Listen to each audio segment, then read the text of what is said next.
অন্ধকারে ১৩ number flat.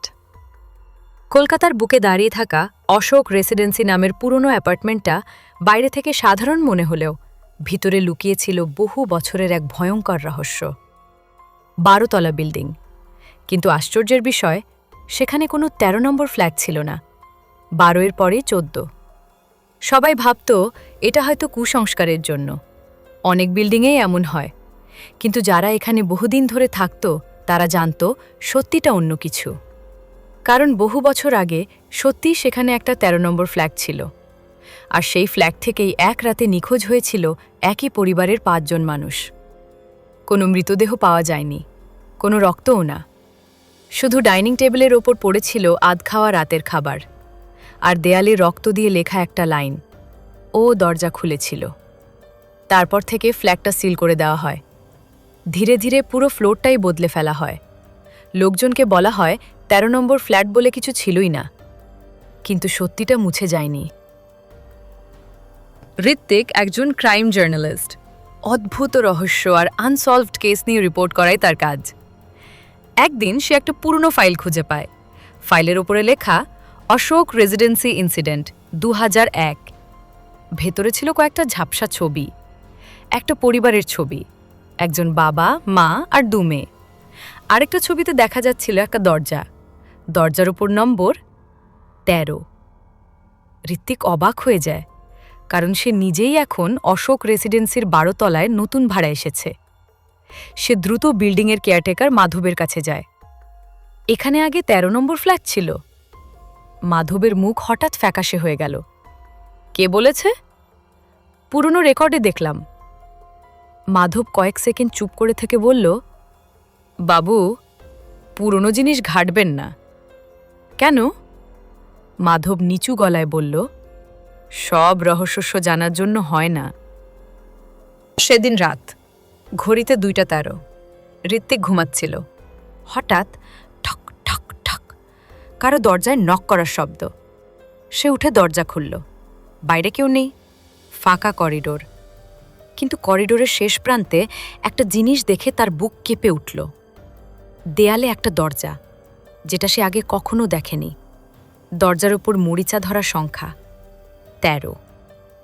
Hrithik ধীরে ধীরে এগিয়ে গেল। দরজাটা অল্প খোলা। ভেতর থেকে আসছে মৃদু হলুদ আলো, আর একটা মেয়ের গলা, বাঁচাও। ঋত্বিক দরজার কাছে যেতেই হঠাৎ সব অন্ধকার হয়ে গেল। আলো জ্বলে জ্বলে উঠতেই দরজাটা উধাও। সেখানে শুধু ফাঁকা দেয়াল।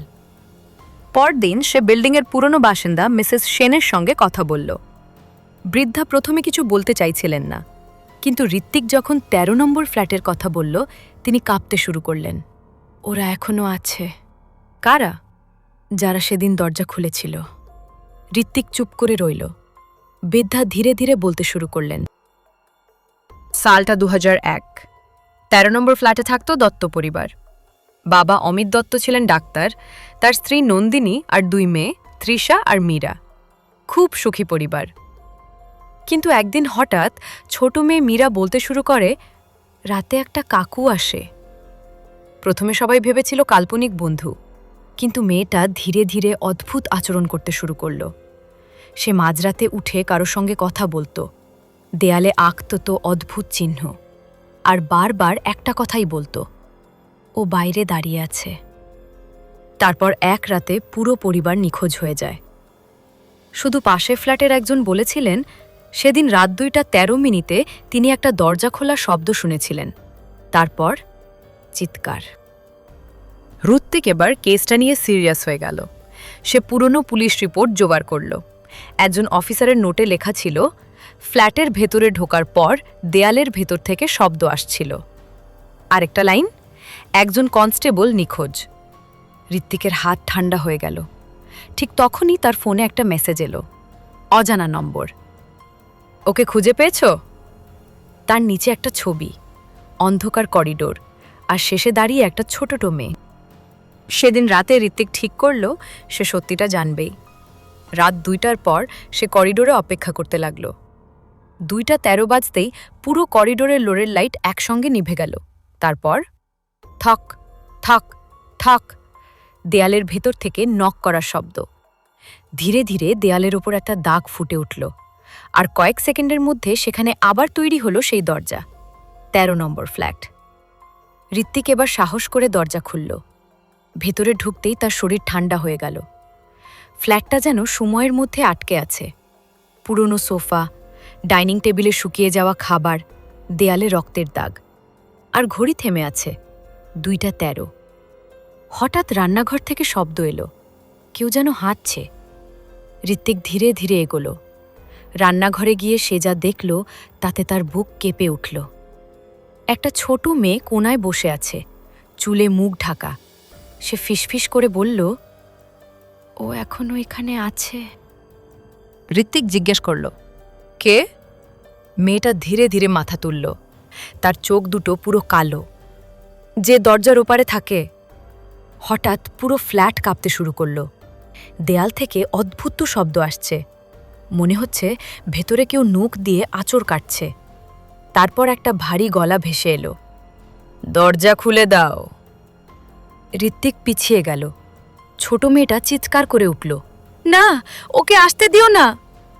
ঠিক তখনই বেডরুমের দরজাটা নিজে থেকে খুলে গেল। ভেতরে সম্পূর্ণ অন্ধকার, আর সেই অন্ধকারের মধ্যে দাঁড়িয়ে আছে লম্বা একটা ছায়া। মানুষের মতো, কিন্তু পুরোপুরি মানুষ না। তার হাত অস্বাভাবিক লম্বা, আর চোখ দুটো জ্বলছে। ঋত্বিক দৌড়ে ফ্ল্যাট থেকে বেরোতে গেল, কিন্তু দরজা উধাও। চারদিকে শুধু দেয়াল। ছায়ামূর্তিটা ধীরে ধীরে এগিয়ে আসছে। হঠাৎ ছোট মেয়েটা তার হাত ধরে বলল, ওকে থামাতে হলে সত্যিটা জানতে হবে। তারপর সে ঋত্বিককে একটা ঘরে নিয়ে গেল। ঘরের ভেতরে একটা পুরনো টেপ রেকর্ডার। ঋত্বিক সেটা চালালো। সঙ্গে সঙ্গে কাপা গলায় একজনের কথা শোনা গেল, আমি ডক্টর অমিত দত্ত। যদি কেউ এটা শোনেন তাহলে বুঝবেন আমরা এখনও বেঁচে আছি, কিন্তু এই জায়গায় না। রেকর্ডিংয়ে ভেসে এলো অদ্ভুত শব্দ। তারপর অমিত দত্ত বললেন, মীরা দেয়ালে একটা দরজা খুঁজে পেয়েছিল। আমরা ভেবেছিলাম বাচ্চাদের খেলা, কিন্তু ওটা একটা দরজা না, একটা পথ। ঋত্বিক নিঃশ্বাস আটকে শুনছিল। ওপাশে কিছু আছে, ও আমাদের ডাকছে, ও মানুষের ভয় খায়। তারপর হঠাৎ বিকট চিৎকার, রেকর্ডিং বন্ধ। ঠিক তখনই ঘরের বাইরে থেকে ভারী পায়ের শব্দ এলো, ধূপ ধূপ ধূপ। ছায়ামূর্তিটা কাছে আসছে। মেয়েটা ফিসফিস করে বলল, ও তোমাকে দেখেছে। ঋত্বিক জিজ্ঞেস করল, তুমি কে? মেয়েটা উত্তর দিল, আমি মীরা। ঋত্বিক স্তব্ধ। তুমি এখনো বেঁচে আছে? মীরা ধীরে ধীরে বলল, আমরা কেউই পুরোপুরি মারা যাইনি। হঠাৎ পুরো ফ্ল্যাটের দেয়াল ফেটে যেতে শুরু করল। ফাঁক দিয়ে দেখা যাচ্ছে অন্ধকারের মধ্যে অসংখ্য মুখ। তারা একসঙ্গে ফিসফিস করছে, এসো। মীরা কাঁদতে কাঁদতে বলল, ওরা বেরিয়ে আসতে চায়। কিভাবে থামাবে? দরজাটা বন্ধ করতে হবে। কোথায় দরজা? মীরা ধীরে ধীরে বেডরুমের দিকে আঙুল তুলল। ঋত্বিক সাহস করে বেডরুমে ঢুকল। ঘরের মাঝখানে দাঁড়িয়ে আছে সেই কালো ছায়া। তার পেছনে বাতাসে ভাসছে একটা দরজা। দরজার ওপারে শুধু অন্ধকার, কিন্তু সেই অন্ধকারের ভেতর নড়ছে অসংখ্য হাত।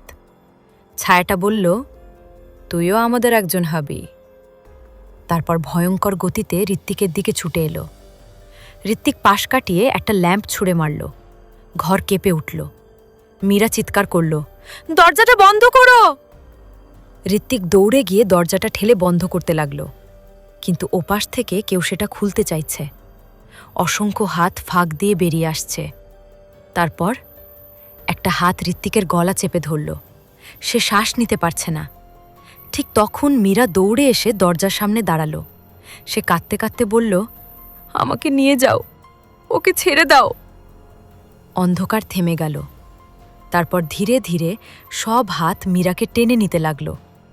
ঋত্বিক চিৎকার করল, না।